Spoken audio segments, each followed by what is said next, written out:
Hello, I'm Brandon with RPG Overviews, and let's take a look at Poisonous Plants, the free preview 1 for 5th edition. It says 67 poisonous plants for the world's greatest role-playing game, and we're going to take a look through it. So it's a couple pages here, and this is just going to be one of the plants that you can find in the book that you can get. It says it's just $5.99.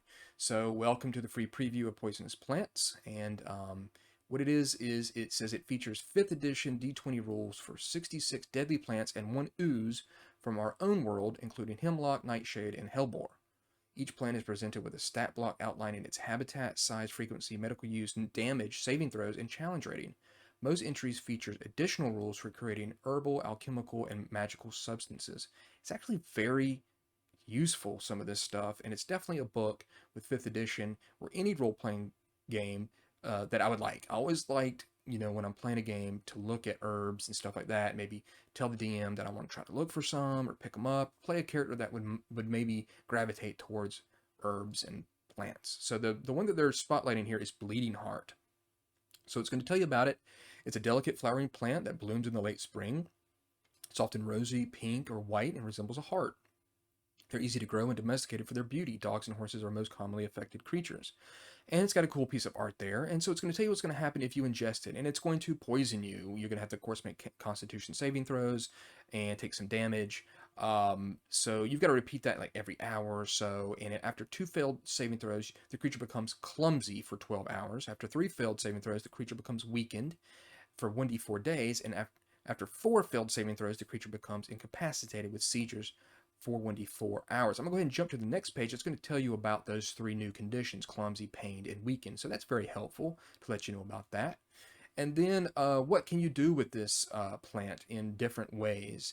So you can use it to make a numbing salve out of it if you have the proper skill and alchemy kits, which you can use a dose of the salve to gain 3d4 temporary hit points. That's very useful, which fade after 1 hour. This extract also removes the pained condition for 2 hours. It has an industrial use. The toxins in the bleeding heart are used in dyes, paints, and solvents. And then it is used as an insecticide. So you can use it and make it once you have the proper kit and arcana ability. Any insects or insect-like creatures, including giant insects, that touch this substance must make a DC 14 Constitution saving throw with disadvantage, taking 7 or 2d6 poison damage on a failed save. I mean, this is very useful, so you can use it for multiple different things. And I really like this aspect of it: false facts. Characters that fail the intelligence nature check regarding this plant by 5 or more believe it to be a completely different plant.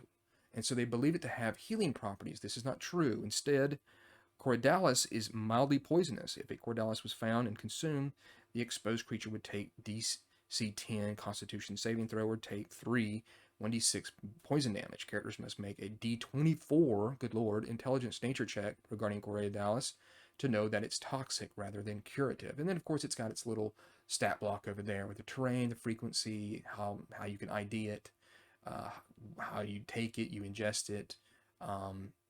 Very cool. And if the whole book is like this, then this is going to be a really cool book to pick up for 5th edition or really any other game that uses a D20, because it's just really helpful. And it's taking this one plant and giving you multiple different ways to use it, or use it against creatures, or for it to be beneficial. I think it's pretty neat. So there it is, Poisonous Plants. They've got another preview up, but you can go check that out if you want yourself. It's going to be the same thing, spotlighting one of the plants that are in Poisonous Plants. So there it is. It is a free product, but they're sending you on down the way, so you'll hopefully pick up their full book for, like they say, $5.99, and they've got a couple of other little products to tell you about right there. So there it is, 5th edition product. I hope you'd like this. Check out this and other free products on this RPG Freebies. Thanks a lot.